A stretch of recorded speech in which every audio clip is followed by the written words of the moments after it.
I am pleased to welcome to the 2025 edition of Statehouse Conversations, Republican Representative Becky Cash of Zionsville and Whitestown. Let's not forget, you're right on the border there, so Yes. we're not going to play favorites. Right. District 25. Yes. You're busy. Tell us what's on your front burner this session. I am. I do need to mention that I do represent Northern Brownsburg and a little bit of Lebanon also.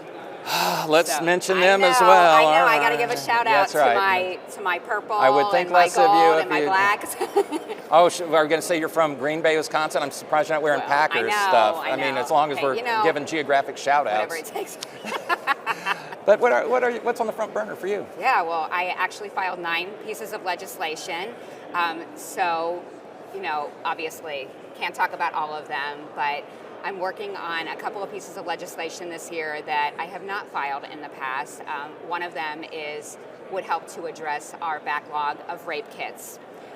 So this gets a lot of press time and a lot of talking points, and one of the first things I had to figure out in even writing this bill is what is the definition of backlogged, right? Because we hear all these numbers that are floating around, and so I'm not going to throw out numbers today as far as the number, but we have to first start by addressing the backlogged kits where someone has actually filed a police report and it's actually in the pipeline at the crime lab to be tested. So, and we're about 6 to 8 months behind in processing those.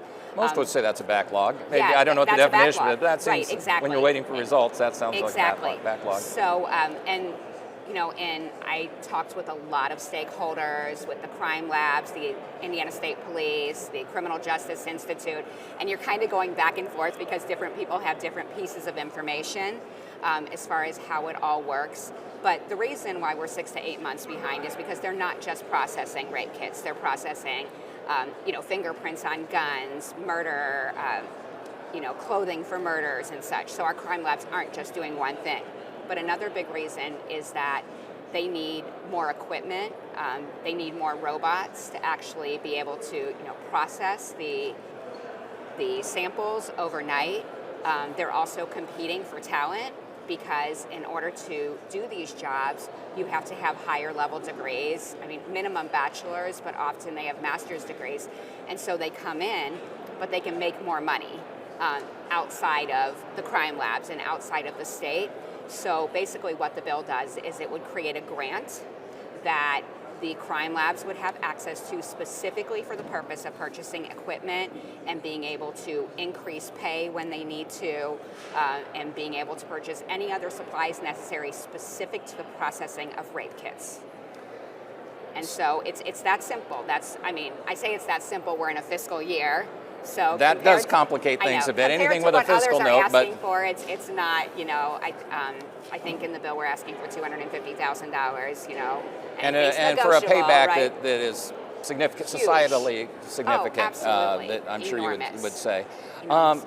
Couple other bills. I know we can't do all 9, Right. but Yep. pick a few more. Yeah, so I also have a bill. I've, again, been working with many of the same entities, but also those who support survivors of sexual assault on the creation of a sexual assault response team commission. So in code, we have a sexual assault response team. It's SART, it's short for SART, S-A-R-T. But currently, that SART has a member of ICJ, Indiana Criminal Justice, and the Indiana State Police to work with our prosecutors' offices on proper sexual assault response for victims and survivors of sexual assault. But we don't have a commission to actually study each of our different law enforcement departments, what their protocols are to create best practices. And so while the bill may change, assuming it gets a hearing, to be more of a report from an entity instead of a commission. So, we're trying to deregulate, and I'm told that might be creating, some regulations and such, but ultimately the goal is that we come up with best practices so the law enforcement academies have a specific training for the law enforcement to do. And then one more bill that is along that same vein. So those 2 bills are in Veteran Affairs and Public Policy, Public Safety, and I'm the vice chair of that committee, so I'm hoping I might have some pull. You know people. So, but I also have a bill that went to the Committee on Children and Family last year. It did get a hearing, but it got recommitted in the last 2 days before switchover.